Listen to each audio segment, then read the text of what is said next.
Hello, friends. Welcome. Welcome to this program. The episode is 153, and Lou and I are here together to welcome you. It's great to be Hey, Lou. back. I'm looking forward to this. Lou, We're can you hear wrapping me? up, and yes, can you hear me? Yep, go Yes, ahead. yes, yes. So we are actually very close to the end of chapter 14, my friends. Hopefully, episode 153 and then 154 should be the end of chapter 14, the chapter that I like very much myself. So today we're going to be talking about, if you remember where we left off last time, Arjuna asked Krishna a question. He said, when a person becomes self-realized, how does he get there?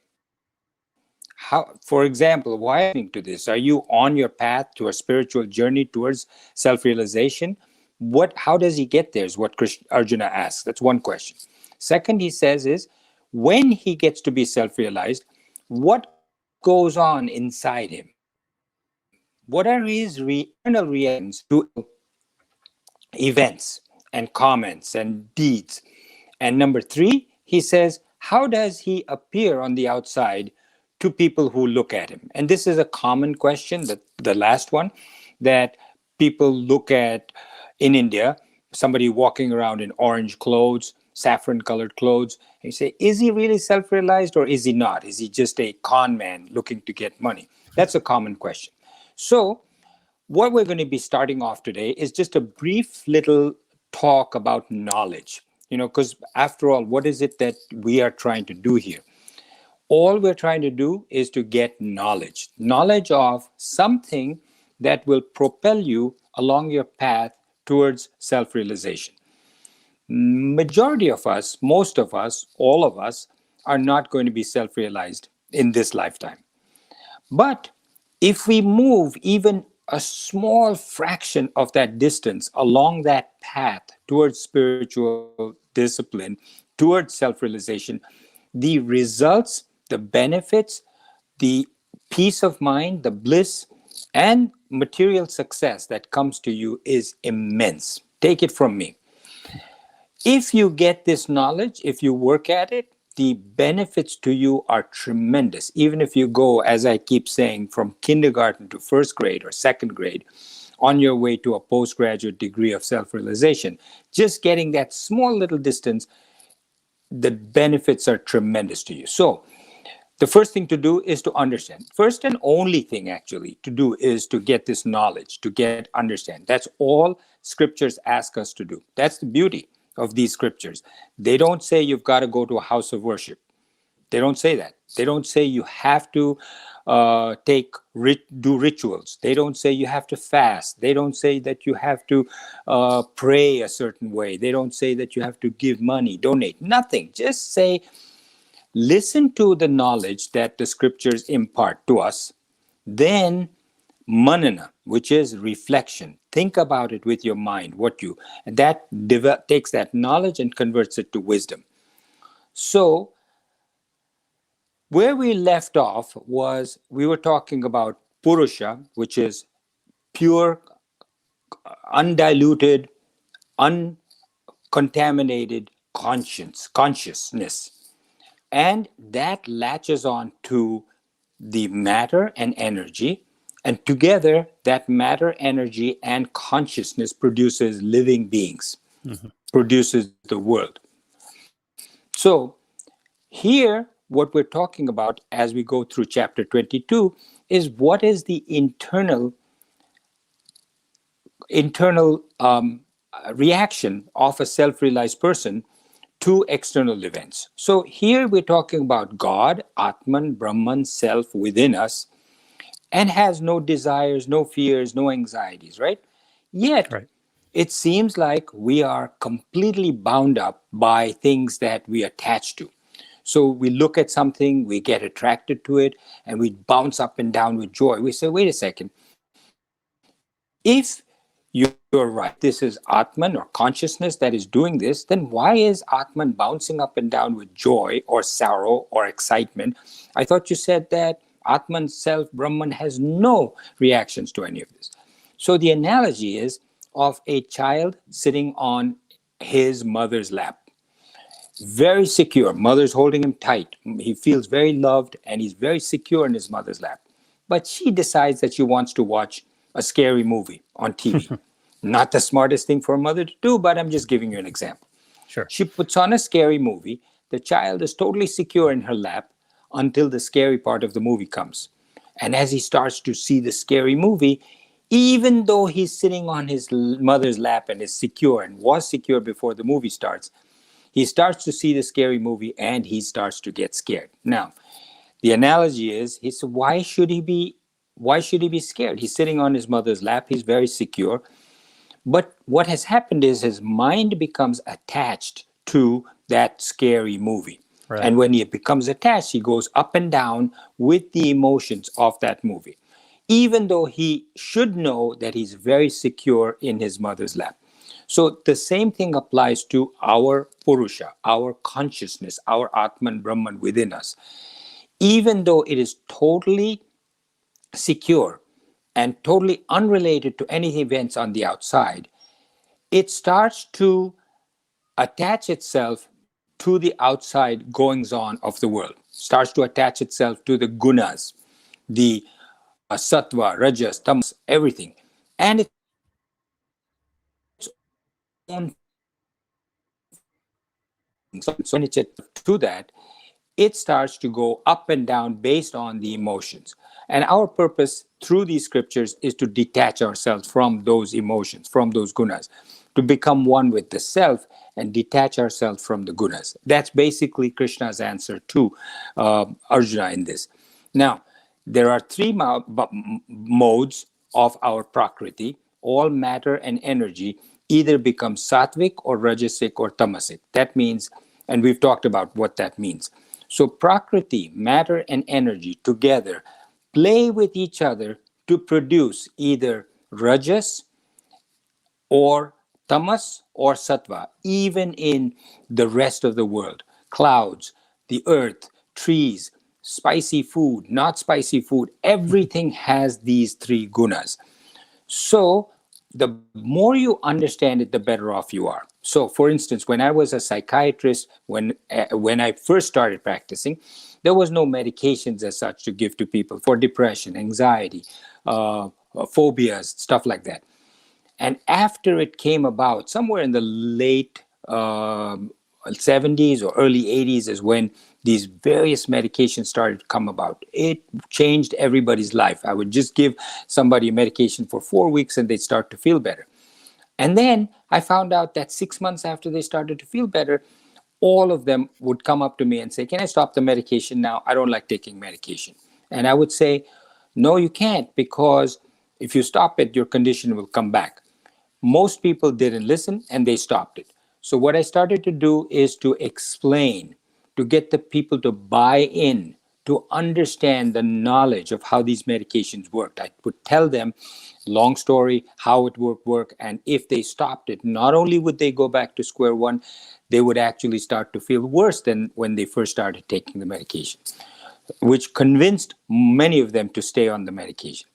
Similarly, the more knowledge you have of what you're going through, what you're feeling about, the better you are. So each one of us has a body, a mind, an intellect, and those three, body, mind, intellect, which is matter, have their own gunas, sattva, rajas, tamas. You should analyze, what kind of a body do I have? What kind of a mind? What kind of an intellect? Is it sattvic? Is it rajasic? Is it tamasic? Based on that, you can then discipline yourself. It's easier to discipline yourself when you understand yourself. So that's basically the theory over here. If you're tamasic, you must become rajasic. You can't jump to sattva. If you're rajasic, you must reduce your rajas to become sattvic. And we will talk about how to do that, maybe by giving yourself deadlines, for instance. So all modes are good. Don't think that sattva is good and tamas is bad. Without tamas, you cannot sleep. Without rajas, you cannot, if a bad guy comes to you in a dark alley, Right. without rajas, you can't fight or run away. You're just standing there very sattvic and saying your prayers. That doesn't work. You've got to either fight or run.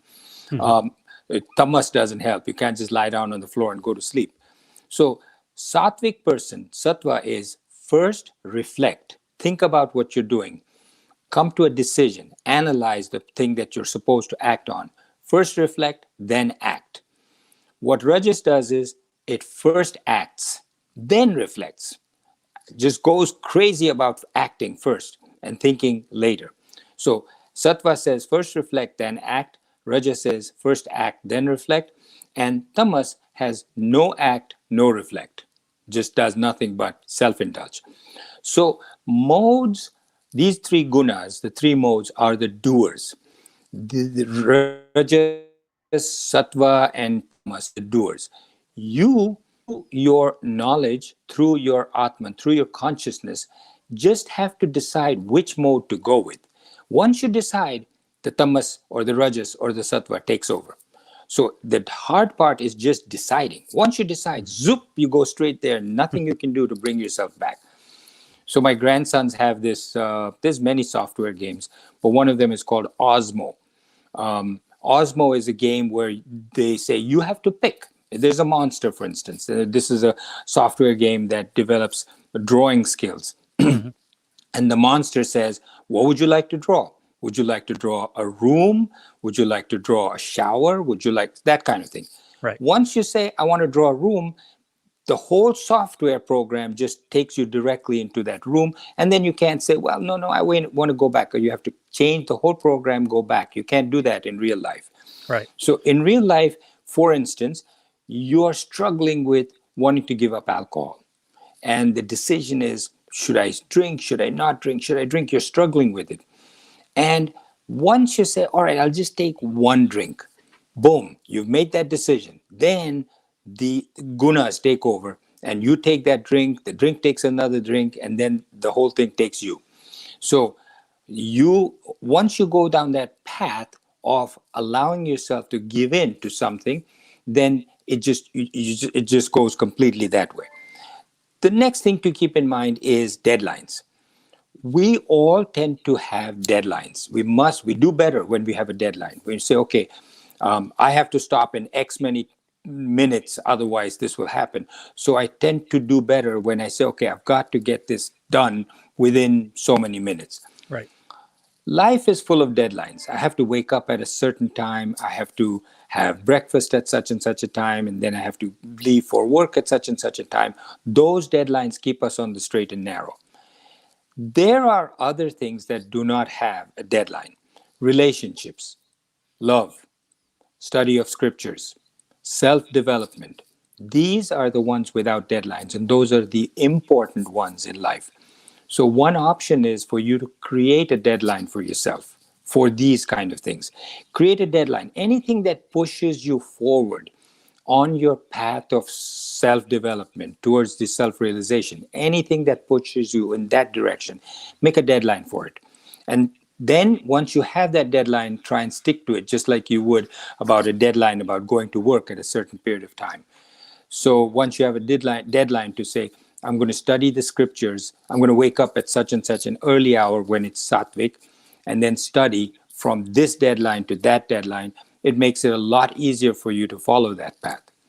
So with that introduction, Lou, sorry, this was such a long introduction. Verse 22 says, light activity and even delusion he hates not. This is the self-realized person that Krishna is telling Arjuna about. He does not hate light or activity or even delusion. He hates not when it is present, nor does he long for them when absent. What that means is that we each have either rajas or tamas or sattva. Rajas doesn't like tamas. Rajas doesn't care for sattva that much. Tamas hates rajas, doesn't like sattva. Each one doesn't like the other.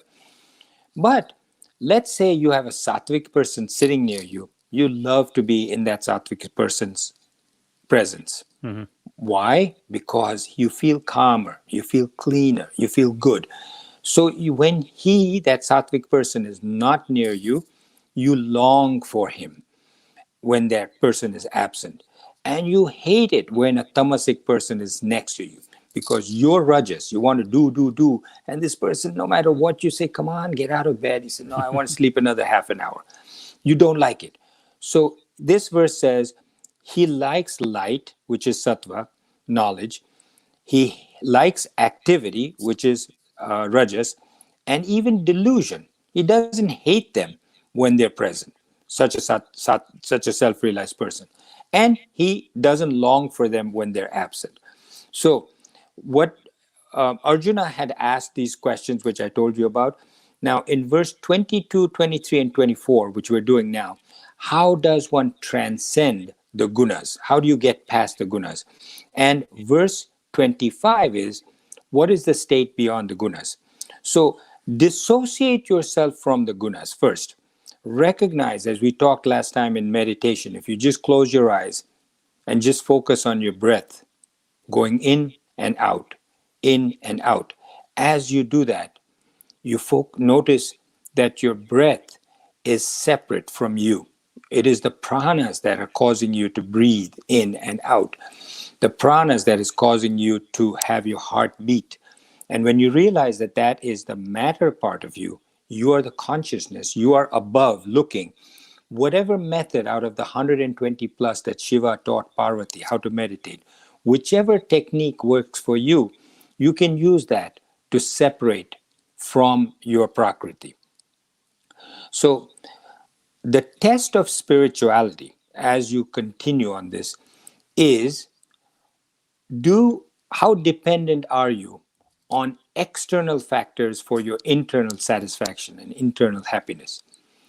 The more dependent you are on the outside, the less happy you will be internally. So a self-realized person is completely detached from the outside. He does not rely at all on anything on the outside. He is what is known as self-sufficient. So that is verse 22.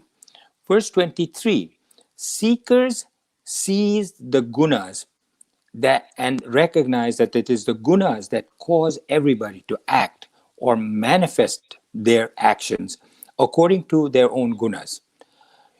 Somebody says, my boss has such a bad temper, or my husband just, cannot stop doing XYZ. The weather is so terrible. The traffic is just so horrible here in New York City. A self-realized person says, in New York City, what do you expect? That's how traffic is. If you don't want it, go to a place where there's no cars. Weather in New England is winter. This is the guna of New England. The rest of the time, it's beautiful. But in the winter, the weather is really cold and snowy. You don't like it? Move to the Caribbean in the winter. This is my husband. He's got this XYZ problem. Just deal with it. He's got a lot of other pluses. This is my boss. You don't like it? Move to a different job. If you like the job but don't like your husband, that's his gunas. Nothing to do with you personally. Don't allow yourself to go up and down based on the gunas of somebody else or some place where you live or the traffic. The analogy is that of a sailboat in rough waters in the ocean versus an oil tanker. You know how big an oil tanker is? It's huge. Yeah. Unless it's like a tsunami, that oil tanker is not budged by waves. That's how a self-realized person is. Whereas the little sailboat, even the smallest little waves and the sailboat starts rocking up and down. Don't be a small little sailboat.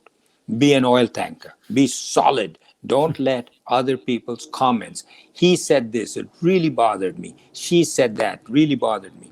He did this to me, that bothers me. Those are the kind of things in gunas that keep you, upset. Inflation, recession, business. Business has ups and downs, no matter what you do. Business has profit, business has loss. If you don't like it, don't be in business. Stock market goes up, stock market goes down. Don't like it, don't be in the stock market. Put your money in a CD or government bond. Your body has illnesses. Your body feels good, your body feels bad. You die. Don't like it, nothing you can do. You're on this earth. And you thought I'm going to say, you don't like it, Yeah. don't have a body. Right. So those who are ignorant of this knowledge suffer that waves, the little boat that goes up and down. So the more knowledge you have, this is the beauty, that the more knowledge you have and the more you incorporate into yourself as wisdom, the better. By the way, the difference between knowledge and wisdom, somebody can tell a child, that's hot, don't touch it. The stainless Right. steel pot, even though it doesn't look like fire, if you touch it, it's hot, don't touch it. And no matter how much you tell the child, he may know that your mother has said, don't touch it. But once he touches it and he gets burned, he knows through wisdom. That knowledge has now become wisdom. He'll not go near that stainless steel pot again. So people often say, well, you know what? I'm better off not knowing then. Then, before I heard all of this, I was quite happy. No, that's like saying somebody dies. I don't know if those of you who've suffered the death of a loved one, it's the morning is terrible. When you're awake, you just feel so bad. You miss that person. There's so much negative feelings within you, and you go to sleep, and during the sleep you have maybe a dream of that person and you're happy, and you say, when I'm sleeping, deep sleep or dream, I'm doing so well because in deep sleep I don't think of that person, and in dream he or she comes to my dreams, I'm feeling wonderful. But when I wake up, I feel Mhm. back to square one, if not worse than I was. So when you're blissfully ignorant of this knowledge, you may think it's blissful, but at some point you're going to be miserable. And it's better to get this knowledge and learn to deal with it and be better off than not having the knowledge at all. It's like somebody saying to a guy who's got ridden with cancer inside. Mm. It's an advanced stage of an incurable cancer, but it hasn't yet started to manifest itself with pain or discomfort or any symptoms. He's Right. got it, like cancer of the pancreas, for instance. Unfortunately, for those who have it, I'm sorry. But you ask such a person, how are you feeling? And he doesn't know he has cancer. And he says, I'm fine, I'm great, I feel good. Now, you may say, well, why tell him then? He's doing good. But at some point, that cancer will manifest itself. And at that point, the suffering is really bad. Maybe if he knows ahead of time, he can do something about it. Similarly, friends, as you get to know this knowledge, you can use it to your own benefit. When you get to be this knowledge, when you get this knowledge in you, things that seem important to you, and we'll talk about this as we go further with children and their toys. You have your toys. You like going to the mall, you like going to parties, you like getting Right. dressed up, you like having gifts, you like listening to certain music, and you like parties, money, that kind of thing. As you start getting this knowledge, you say, I don't really feel like going to the parties. I don't have a need to go to malls. I don't have a need to buy things. And I can tell you this from personal experience. You have no interest in it. That knowledge helps you get past that, and it just goes further and further along. This also, to verse 23, I didn't read it to you, but verse 23 says, he who, seated like one unconcerned, is not moved by gunas, who, realizing that only gunas function, is firm and moves not. So here he uses the word unconcerned. Now, what does unconcerned mean? You may say a lot of different things about unconcerned, but unconcerned is, to give you an analogy, whether you take a referee or an umpire in any sports game or boxing or wrestling, when something happens, you turn to the referee and the umpire and say, how's that? What?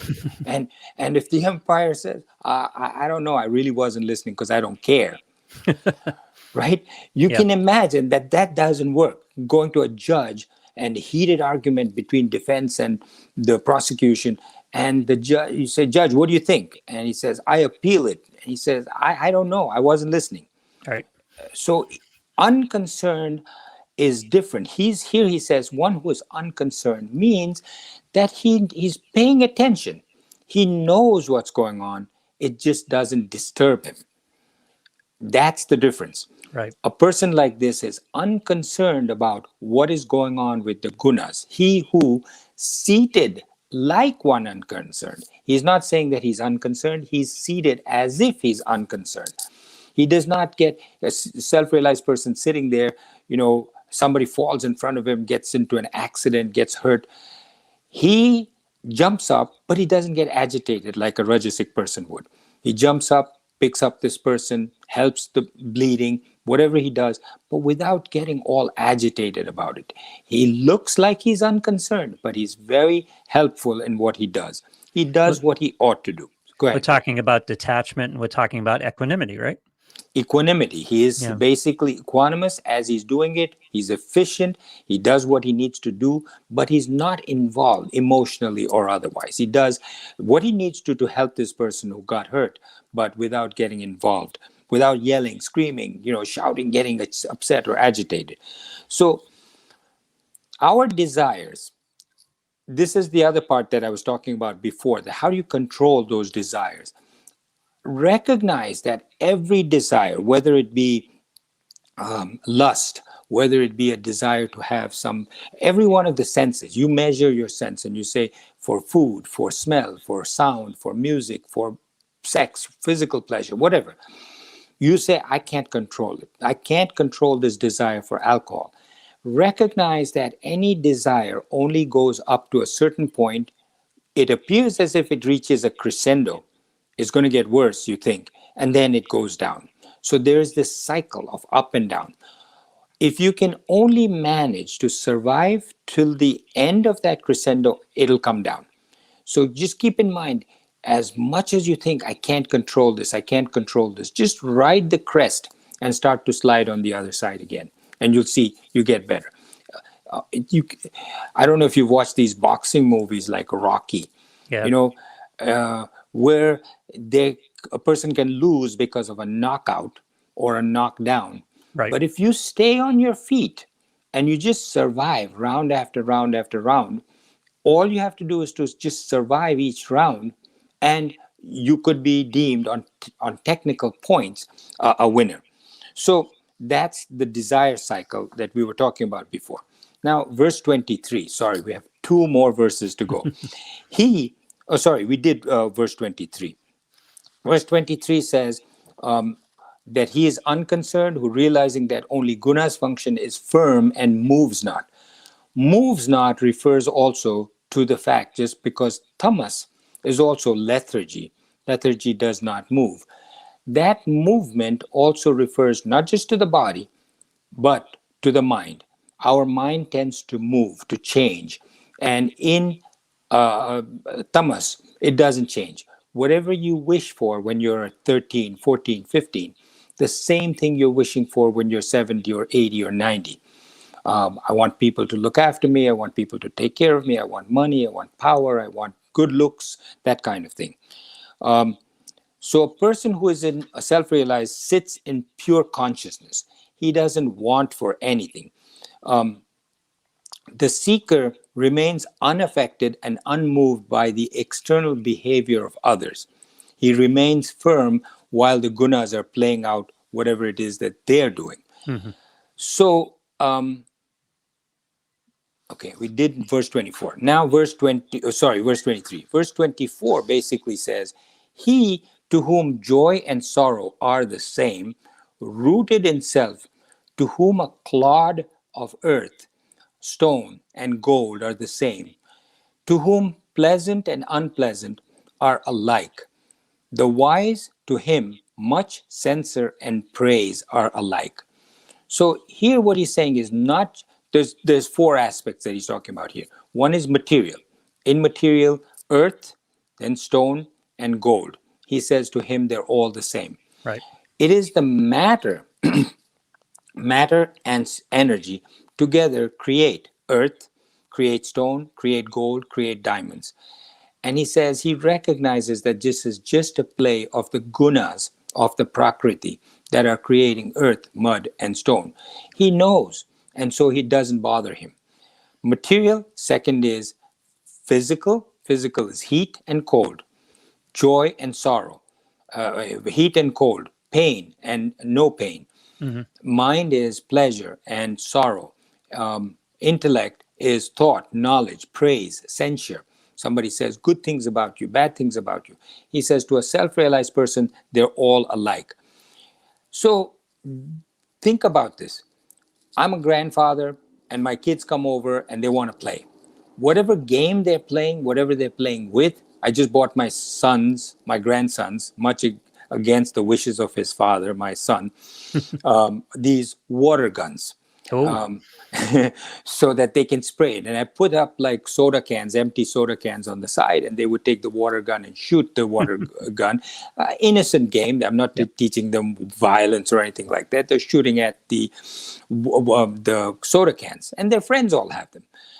Anyway, as I see them getting excited about it, I'm playing along with them, and they might come to me and say, Papi, Papi, look at this. They're so excited, and I'm playing along with it. To me, it doesn't really matter. When I was a kid, we loved comic books. We loved books by Enid Blyton, by Marbles, little dinky toys, or they're called now Matchbox toys, I think. Yeah. Everybody had a collection. Oh, look at that little red car. Look at that green car. I love it. What can I give you? I'll give you 3 of these for 1 of those, that kind of thing. Right. As you get older, you lose that value for those cars or the marbles or the comic books or the guns. Why? Because now other things start to matter to you. But other things still matter. Money, your career, your fortune, your fame, your family, all of these things start to matter, and you lose interest in matchbox cars or comic books. A person who is on his path to spirituality loses even that interest in family, of all things, fortune, wealth, um, fame. He doesn't care. He's only on the path to getting self-realized. So similarly, what he's saying is, to whom joy and sorrow, all of these things are alike, whether it's the material things, getting this knowledge, if you get the knowledge, if you don't incorporate it in yourself and turn it into wisdom, it's the same, the scriptures say, as gold bars on a donkey's back. The donkey doesn't know what the Yeah. gold bars are. To him, it's just another burden. He just sees it as heavier than straw.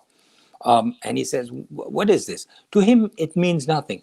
So don't allow the knowledge to just sit with you, just take it in. Unless you think on it, manana, reflect on it, it is not going to do you much good. It's like gold bars on a donkey's back. Right. Don't allow yourself to be affected internally by external factors. Be self-sufficient. That knowledge is going to be what is going to produce self-sufficiency to you, because you are going to be aware of what it is that produces that happiness versus unhappiness within yourself. That knowledge is going to produce humility in you. Excuse me. That knowledge dilutes your ego. That knowledge is what makes you not think, it is me, I'm doing it. I want my name here. I want my name over there. Anonymity and not taking credit for things is a great asset to you. Renounce this feeling of, I have done that, I have done this. Renounce people saying good things to you, praise to you. This higher knowledge, you develop a lesser value for the world. Just the world becomes like marbles or comic books or dinky toys or matchbox toys to you. The either then you need to share this knowledge to do your karma. The best karma you can do is to share this knowledge. You can build houses, you can feed people, you can do all of that. That's good karma too. But the highest level of karma is to share this knowledge. And one way of doing it is by talking to people who are interested. Don't shove it down the throats of people who are really not interested in it. Right. But people who are interested in it, if you talk to them, share with them, that's a good way of doing karma. Now, in the Mahabharata, in the Gita, Krishna says to Arjuna, destroy the Kauravas, your cousins. Why? Because those people, the Kauravas, were bad, bad people. If you read the Mahabharata, you'll see. They were actually a blight on the country. Because of the badness, the bad attitudes that they had, they prevented their population from getting to a different point. And therefore, Krishna said, by destroying them, you're actually spreading knowledge in an indirect fashion. So whether you do it directly by teaching people or you do it indirectly by improving the environment in which this can be spread, you're doing a good thing. So that is verse 24. I think we talked about all of that. Renounce the I. Don't allow people to make you feel good by praise or make you feel bad by criticism. I'm not saying be like a statue, because a statue, you can spit on it or insult it, the statue doesn't feel. Here, you know what's being said, you know the criticism, but it doesn't affect you as much. And when you say renounce, you're not saying renounce the person praising you, you're renouncing your attachment to the praise. That's right. That's Yeah. right. Don't attach yourself to the praise or the censure. Renounce that feeling of, I have done this. So sorry, friends, it went over 30 minutes, and I apologize for that. But I promise you the next one, which is the last 3 verses of chapter 14, will be shorter. And we'll see you there.